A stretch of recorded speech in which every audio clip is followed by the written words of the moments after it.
ગુજરાત રાજ્યના નવનિયુક્ત શિક્ષણ રાજ્યમંત્રી રીવાબા જાડેજાનું જામનગર ખાતે ભવ્ય સ્વાગત કરવામાં આવ્યું હતું. જ્યારે તેઓ મંત્રી પદ સંભાળ્યા બાદ પ્રથમ વખત પોતાના ઘરે પરત ફર્યા હતા.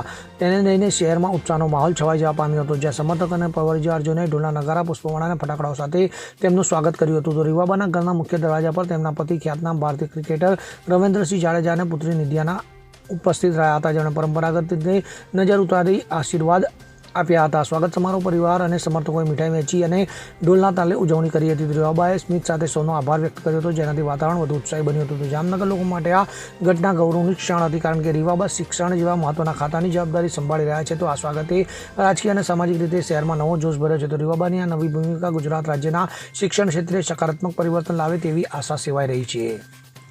Bureau report, CN24 news. હવે જુઓ દેશ દુનિયાની તમામ ખબરો તમારી આંગળીના ટેરવે. ઉઠાવો મોબાઈલ અને Google Play Store પરથી ડાઉનલોડ કરો અમારી CN24 ન્યૂઝ મોબાઈલ એપ.